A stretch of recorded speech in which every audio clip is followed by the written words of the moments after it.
Stormy எங்கள் வீட்டு செல்லப்பிராணி. பிறந்ததுலேருந்து நாங்கள் தான் வளர்த்துட்டு இருக்கோம் இது. அண்ட் ரொம்ப ஸ்பெஷல்.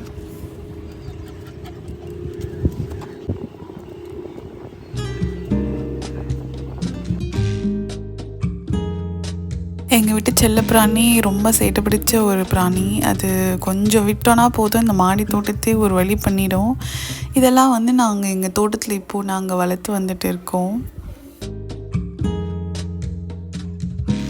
மாடியிலேருந்து கீழே பார்த்தா வீட்டில் எல்லாம் அப்படியே போட்டபடியே இருந்துச்சு. சரி அப்படி லைட்டாக ஏறக்கட்டலாம் அப்படின்னு சொல்லிட்டு ஃபஸ்ட்டு துணியெல்லாம் மடித்து வச்சுட்டேன். ஸ்டாமி டெய்லி மாடிக்கு கூட்டிகிட்டு வரணும். கூட்டிகிட்டு போகலன்னா விடவே விடாது. ஒரு ஒரு வழியாக்கிடும் நம்மளையும். ஸோ மேலே கூட்டிகிட்டு போயே ஆகணும் டெய்லி. சில நேரத்தில் பொறுத்துக்கும், பட் மெஜாரிட்டி டைம்ஸ் கண்டிப்பாக மாடிக்கு கூட்டிகிட்டு போயே ஆகணும். அவங்க மாடிக்கு கார்டனெல்லாம் சுற்றி பார்த்துட்டு அவங்க உட்காந்து ரிலாக்ஸ் பண்ணுவாங்க. அவங்களோட டெய்லி ஸ்கெடியூல் அப்படி தான் போயிட்டு இருக்குது.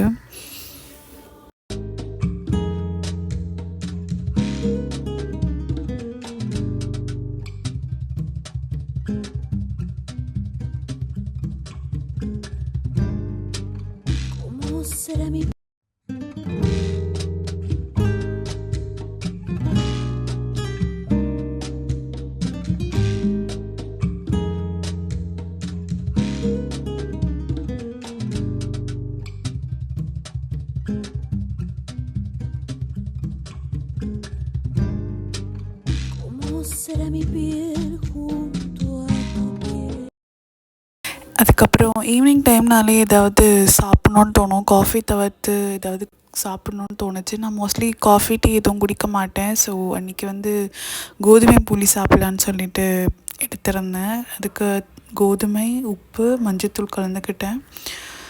அளவு எல்லாம் கண்ணளவு தான், ரொம்பலாம் அளவு பார்த்துலாம் பண்ணல. அதுக்கப்புறம் மாவு சப்பாத்தி பதத்துக்கு கொண்டு வரணும். ஆனால் இதில் நான் மிஸ்டேக் பண்ணிவிட்டேன். சப்பாத்தி பதத்துக்கு கொண்டு வரக்கூடாது. ரொம்ப நான் தண்ணி கொஞ்சம் கம்மியாக ஊற்றிட்டேன். அதாவது சப்பாத்தி பதத்துக்கே நான் கொண்டு வந்துட்டேன். அப்படி பண்ணக்கூடாது. சப்பாத்தி பதத்துக்கு கொஞ்சம் முன்னாடி ஸ்டேஜ், அதாவது தண்ணி கொஞ்சம் அதிகமாக யூஸ் பண்ணணும். ரொம்ப ரொம்ப திக்காக இருக்கக்கூடாது இதுக்கு மாவு. ஏன்னா நம்ம அந்த ஸ்டஃபிங்கோடு வச்சு நம்ம திரட்ட முடியாது. அதை நம்ம கையில் தான் வச்சு அமுத்தணும். ஸோ அதுக்கேற்ற பதத்துக்கு தாண்டி போயிடுச்சு. அதனால் நான் என்ன பண்ணிட்டேன்னா 2 சப்பாத்தியை போட்டுட்டு நடுவில் ஸ்டஃபிங் வச்சு நான் பைண்ட் பண்ணிட்டேன். இந்த மிஸ்டேக் நெக்ஸ்ட் டைம் வராமல் பார்த்துக்கணும்.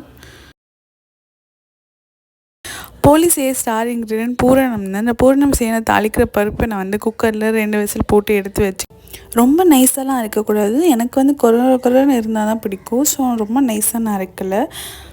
இனிப்புக்கு நான் வெல்லம் எடுத்திருக்கேன். வெல்லம் 1 கப் எடுத்தோன்னா 1/2 கப் தண்ணி எடுத்துக்கணும். ரெண்டுத்தையும் போட்டு 2 சேர்த்து நான் அடுப்பில் வச்சுட்டு அது நல்லா மெல்ட் ஆனோன்னா நம்ம அரைச்ச பருப்போடு சேர்த்துட்டோம் அப்படின்னா இந்த மாதிரி இருக்கும். இதுதான் அந்த பூரணம் ரெடி ஆகிடுச்சு.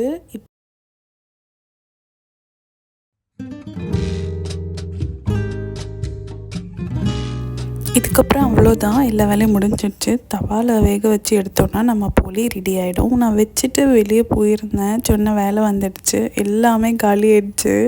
அதனால நான் என்ன பண்ணேன்னா எனக்கு ஃபேவரட் மசாலா டீ வச்சு நான் குடித்தேன்.